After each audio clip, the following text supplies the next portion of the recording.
गांव के एक छोटे से घर में सरला देवी अपने बेटे आरव के साथ रहती थी। सरला देवी विधवा थी और उनका पूरा जीवन अपने बेटे को पालने में ही बीत गया था। पति के गुजर जाने के बाद उन्होंने दूसरों के घरों में काम करके आरव की परवरिश की। उनका एक ही सपना था, उनका बेटा पढ़ लिख कर बड़ा आदमी बने और सुखी जीवन जिए। संघर्ष भरा बचपन।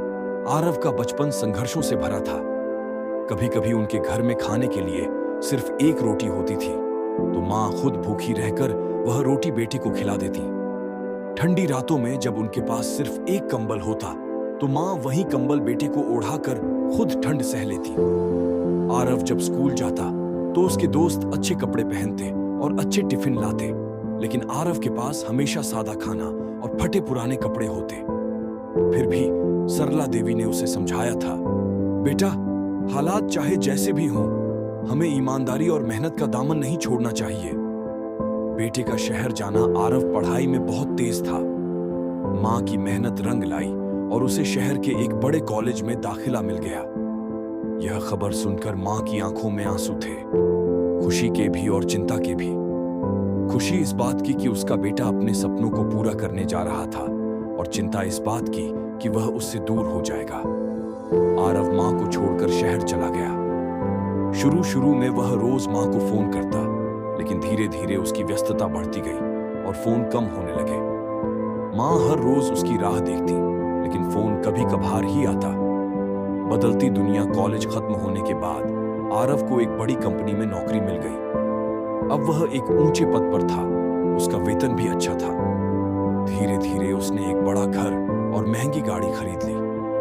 उसकी शादी भी एक बड़े घराने की लड़की से हो गई। इधर गांव में सरला देवी बूढ़ी और कमजोर हो चुकी थी। अब उनके लिए घर का काम करना भी मुश्किल हो रहा था, लेकिन उनका बेटा अब उनकी परवाह नहीं करता था। मां कई बार उसे फोन करती, लेकिन आरव हमेशा व्यस्त होने का बहाना बना देता। मां की हालत बिगड़ती गई। गांव के पड़ोसियों ने कई बार आरव को बताया कि उसकी मां बीमार रहती है, लेकिन उसने हमेशा यही कहा, मैं बहुत व्यस्त हूं, जब समय मिलेगा आऊंगा। एक दिन गांव के एक व्यक्ति ने आरव को फोन किया, बेटा, अब देर मत करना, तुम्हारी मां बहुत बीमार है, उन्हें देखने आ जाओ। यह सुनकर आरव के दिल में कुछ चटक गया। उसने तुरंत फ्लाइट ली और गांव पहुंचा।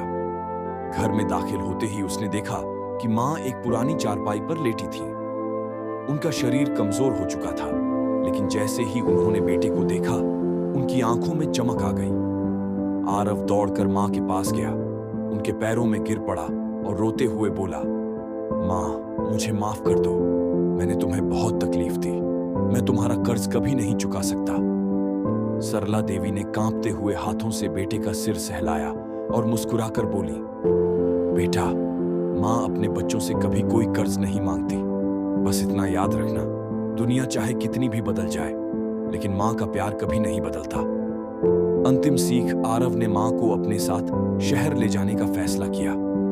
उसने उनकी अच्छी देखभाल की, लेकिन कहीं ना कहीं उसे इस बात का अफसोस था कि उसने इतनी देर कर दी। इस कहानी से हमें यह सीख मिलती है कि माता पिता की सेवा से बड़ा कोई धर्म नहीं है।